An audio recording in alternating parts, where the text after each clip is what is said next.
Hey YouTube, it's Corlash1990, and today I have a Dark Age Feudal Lords CCG double deck tech video. And these are interesting decks for Dark Age Feudal Lords. They're each one faction, so the hand down here will just, I don't remember exactly which one this is. These are the mercenaries. But these decks are built for people beginning the game. They are a smaller deck size than what's recommended. I think like 55 or 65 cards is the deck size for Dark Age. These are two, I want to say 30 card decks. And I only use cards from the faction. So this is a Scar Gang, and then, yeah, Mercenaries. That'd be a Scar Gang. And I gave each of them a theme based off of what the faction wants to do, and I stick purely to that theme. And in Dark Age, you can mix and match and all this other stuff. But if you want to be cool and thematic, people typically stick to like a faction, or there's like a tribe that has like 3 factions in it, or 2 factions. So like there's Scar Gang, the Hoodoo, Voodoo Doctor people, or the Hoodoo guys, and then like the Evil Doctors. This one's Witness, Mercenaries, and Survivalists, I think. Gosh, I haven't had to think about this for quite a while. But yeah, this is like my affordable beginner, like dual deck video. So I'll go over the Scar Gang one first. I'm not going to go over exactly what the cards do.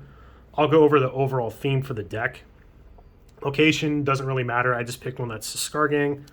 And the hardest part to this game is finding the dang leaders, because they only come in the starter decks. They don't come in the booster set, or if they do, I've never opened one, and I've opened quite a few packs. So finding these is the hardest part of the whole game, because they're not on eBay. Like, you can't find these cards anywhere in the starter decks. If you can find them, are like horribly overpriced. Whenever you find them priced well, they sell like that. They're just gone. So luckily, I found a store online, Category 1 Games, that had all of the leaders that I don't have, and I only own 3 of them. And I bought their whole store out of stock on all the leaders. They only had 1 copy of each of them, so that's why I say I bought the store out of stock. But for Scar Gang, they want to get into close combat. They don't want to do range. They want to get into close combat and just bloody people up as best as possible. So I'm running all of their cards in multiples, even if they're unique. Though this guy's not, but she's not either. Or is she? No, yeah, she's unique and he's unique. Little triangle shows up they're not unique. And yeah, it's just 4 copies of all of them. That way you draw into them, and if you fail to recruit them, which in Dark Age you will, it's going to happen unless this guy is kind of hard to fail. In fact, I don't really think you can. But anything with like a higher control than 2, there's a chance you're going to fail, which means you go to play something. It doesn't mean you necessarily play it. You have a chance to play it. And if you don't, it dies immediately.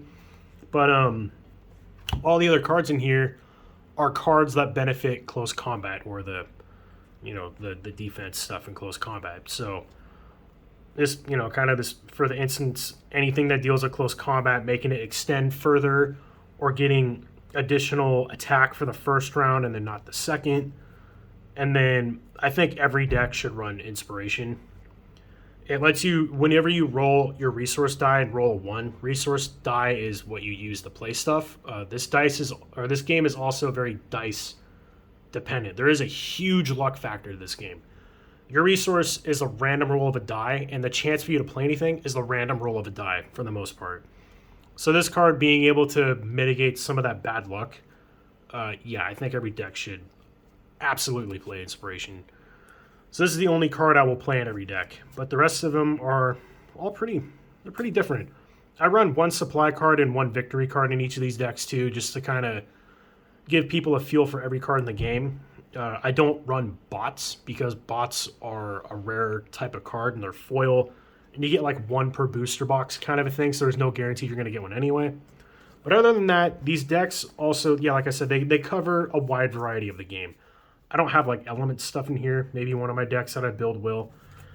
But yeah, if you like being up front, up close and personal, and just punching things into a pulp, and like doing a lot of punching instead of like one guy just like dunking on people, the Scar Gang deck is probably for you. And for the mercenaries, they're about skills, and they do like ranged combat too, especially the grenading dude. Ravage is awesome. I really like Ravage. And then Bane's kind of cool. This Bane just has great artwork. And like this game in general, the artwork is just, it's so good. This is one of the best artworks for a card game out there. Like, arguably top 3 out of any card game ever made. Yeah, fight me on that opinion. This is my style of art. So, yeah. Also, this deck plays Goodman. Probably every deck should play Goodman. Goodman just does it all. Just everything. A lot of health, can have skills, can have weapons. It's not too hard to play. Great attack stats, decent defense stat, and a good ability. But yeah, on top of the whole range combat stuff, I play a lot of grenades, and then I play ways to get their grenades back. I do have somewhat of a close combat theme in here at the skills, because Strick is really good at close combat. It's got like spike gloves. Yeah, they want to be punching the crap out of things. So, little theme in there for them.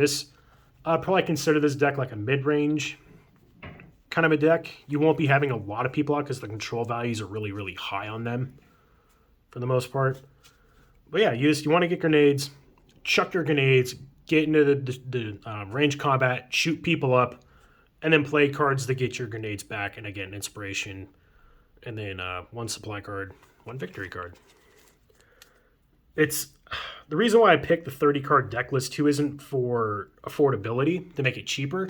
It's to make the game easier to play, because there isn't really a whole lot of card draw in this game. Like, yeah, you get to drop to your max hand size, but that's only if you're ever below what your hand stat is. Otherwise, you have to discard a card and then draw 2.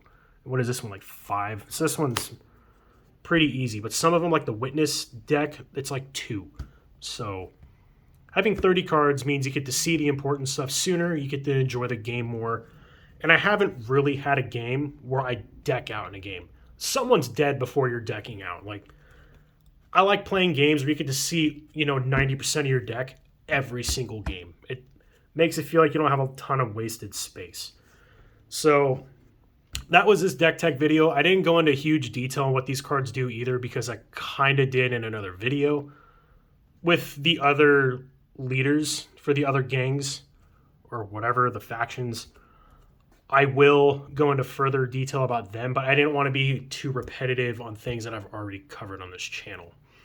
But yeah, like, comment, subscribe, share. Hopefully this Dark Age content I'm doing is, becoming useful for people, because there isn't a lot on this game out on YouTube, and I plan on changing that.